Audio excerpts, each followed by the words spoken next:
Hey everyone, how you doing today? I am all Eagles up today.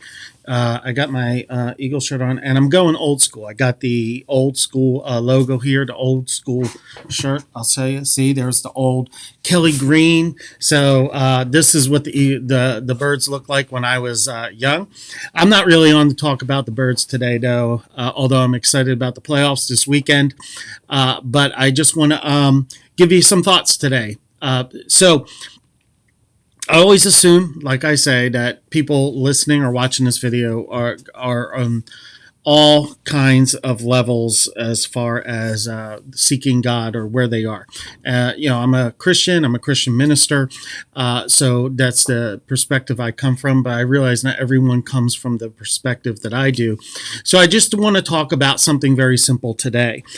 In our church, we are going through prayer this month.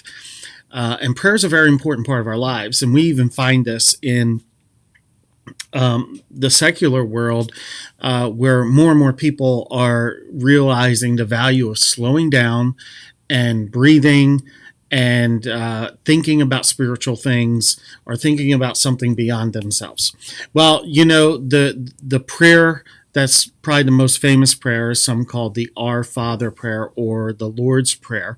And as you know, it starts like this: Our Father who art in heaven, hallowed be your name.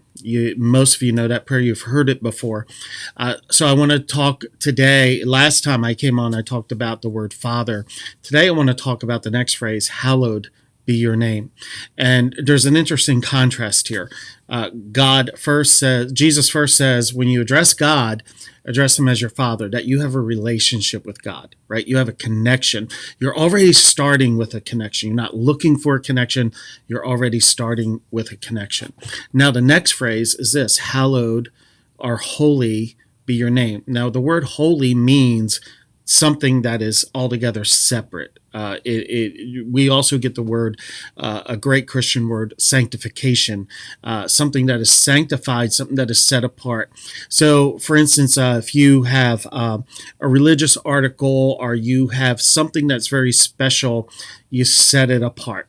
Right. So I got things behind me here, like I got an Eagles helmet, I got Star Wars stuff, and I wouldn't say these things are holy, but I'm careful with this stuff because some of it represents family trips, some of it represents things that are important to me. I got a picture of my family in back of me, and so what's that mean? It's set apart. It's something special, right? And so if something happened to some of these items behind me, I would feel really bad because I set it apart. God is set apart. So you got two contrasts here. You got our Father, who is we're interconnected. We have a relationship, but he's also holy. He's set apart. In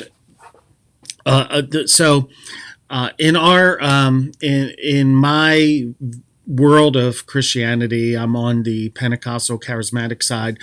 People really emphasize that God speaks to them, right? So they'll say, I spoke to God.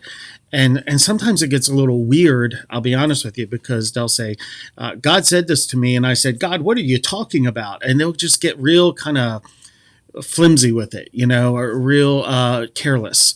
On the other hand, there are Christian denominations that really emphasize God's holiness and almost make it like you can never speak to him at all. Well, Jesus spoke about both things. On one hand, he said, you are intimately connected with him. He is your Father. And this was a radical idea that Jesus would say you could address God as your Father. But he also says that God is holy. God is altogether separate and magnificent and wonderful. And this doesn't push us away. This brings us closer. So I want to just encourage you today that you have an opportunity to get close to God. And that when you say, Our Father who is in heaven, hallowed be your name. And we spoke before, I don't know if I spoke online about this, but heaven isn't some far off place. Heaven is around us. That's the idea of, in the ancient world, of what heaven was like. It's a spiritual world that's around us. So you say, like, our Father that's around us, hallowed, holy be your name. that this relationship with God is something special. God is something special. God is someone to be revered and worshipped. So let me leave you with this thought. I believe all of us worship something, and whatever we worship takes from us. So I believe we were created to worship God, worship the Creator. And when we worship something else, money, beauty, we worship status, those things take from us. They take from us more than we can possibly give, because every false idol that we have in our lives is an idol that demands more from us than we can actually give. But God is the one who graciously gives to us. So those are my thoughts today, trying to keep this short. So hopefully it was short enough. God bless you. Have a wonderful day. Feel free to make your comments below and ask any questions you have. God bless you and be encouraged.